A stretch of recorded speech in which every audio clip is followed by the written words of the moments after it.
Hey, what's going on, everyone? So, Nightingale has just dropped a brand new video in regards to their realm cards, apparently.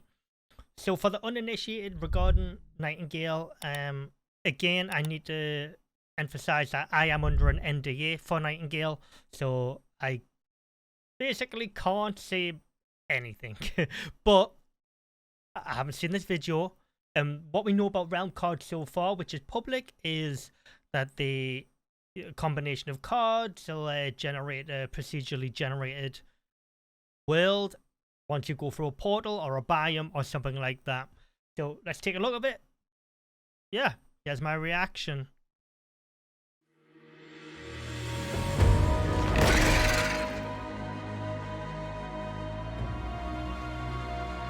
The art style is brilliant. So we thought a lot about how we would pay off this idea Aaron of Flint. many different realms and many different places to explore. And so early on in the project, we invested a fair bit of our time and effort and thinking into procedural generation. Over the years, that system got more and more sophisticated to where we could really see the potential of not just having these realms available there for players to go Look at that crossbow. but to actually empower players to control what they see on the side of the portals. The portals via do realm look cards. nice. The realm card mechanic is our interface. Oh, there we go. For players to engage in that procedural realm generation. A lot of the things that players are looking for now, it's not just about getting one. Let's just have a little look at that again. For players to. So, realm, biome, swamp, human one, nature, creature, astrological. Okay. To engage in that Wait, what was that? Minor realm card, Fae Wild. Okay. procedural realm generation. A lot of the things that players are looking for now, it's not just about getting one generated world, it's about the generation being meaningful and having some level of impact over what you're seeing so it doesn't feel arbitrary. So the realm card system is a way to look at mix that buildings. that kind of player agency with the unpredictability and the surprise of a procedural system. Players will be asked to craft realm cards based on recipes they discover or earn through the course of their gameplay. And once you craft those realm cards, then you go to a portal that you'll find in the I wonder by earn it means by like killing like bosses and stuff like that. realms. You have to discover those too. And then you play the realm cards in certain combinations. And so all of the Alright, let's have a look at these realm cards here. It looks like there's quite a few running across the bottom here. Got like giant bears climbing up trees. Yeah, there's quite a bit. those things add up to a recipe that then informs the portal what it's going to open on the other side of that. That's pretty good, that. So we try to organize realm cards into biome cards, major cards, and minor cards. Biome cards we'll introduce over time. We've got the swamp, the desert, and the forest right now, each with their own unique environmental challenges. So that's 3 biomes. Major cards represent really big things that will happen in the realm when you play those.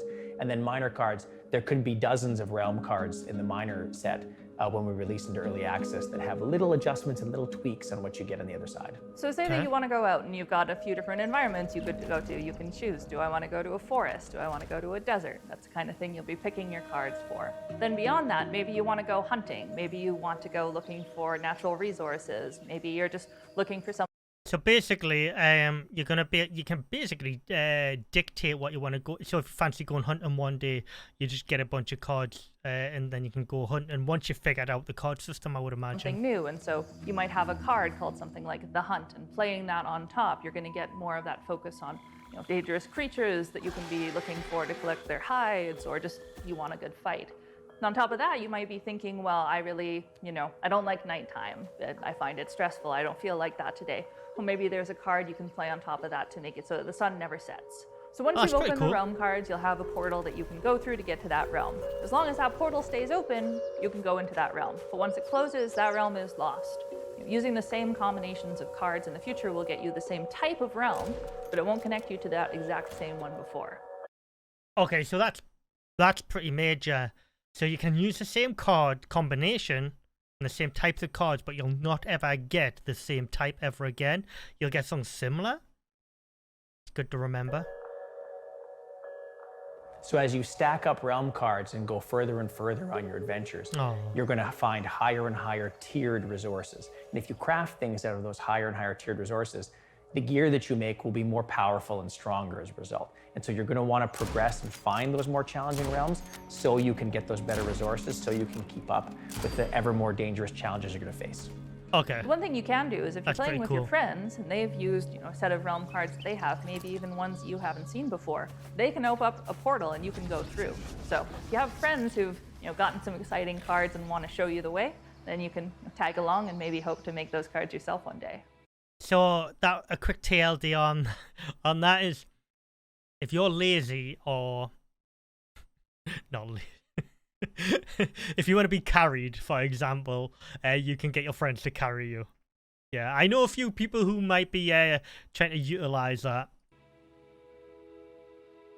So players Respite have the realm. chance to declare any realm they want to be their respite realm. And that respite realm is where you will return to if you die and can't be resurrected, where you can fast travel to if you find yourself in a significant amount of danger, and where you're going to be building your estate, which is your main base and the place you're going to invest a lot of your crafting efforts. You're going to customize your state for creative expression. So where exactly your respite realm is up to you. It might make a lot of sense to put it somewhere that's calmer and more peaceful, has lots of nice resources. But if you want to be living in a dangerous swamp filled with all kinds of deadly creatures and you think that that's exciting, go for it. We're not going to stop you. We also encourage players to build all of their estates in the same respite realm, so you can have different players all deciding that one realm is going to be their respite realm. And that really unlocks social gameplay. You've seen some of that in our trailers, players all building out these really interesting towns where they customize their estates to help each other and do certain things better than as they focus on certain crafting elements, for example.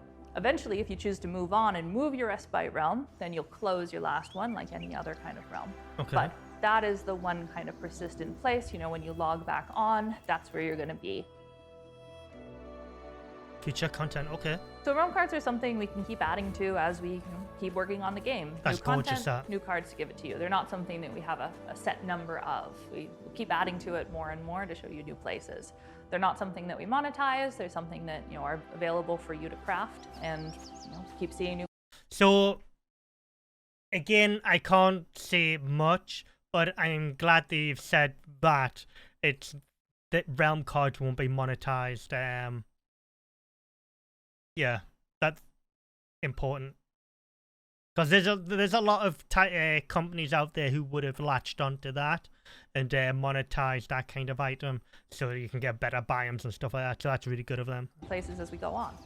As we talk about realm cards here, I get so excited to imagine the kinds of realms they're going to create and discover through the course of their journeys by playing different realm cards in different combinations. I can't wait to see what they come up with and find. I can't wait. Oh, what? Look. Through the course of their journeys by playing different realm cards in different combinations. I can't wait to see what they come up with and find. Look at that. Wait, wait, was that? Look at that. You can see it in the sky there. Oh, wow. That is insane. It's like a black hole, isn't it? Whew. All right. Guys, some heavy information there.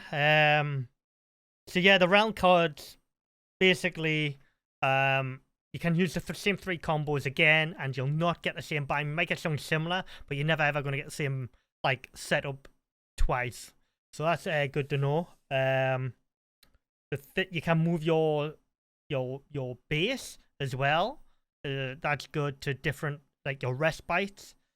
So they're the things that you're going to be keeping all the time, and they're recommending if you're playing with other players and if you want to do stuff together. Like I'll do if there's servers, etc.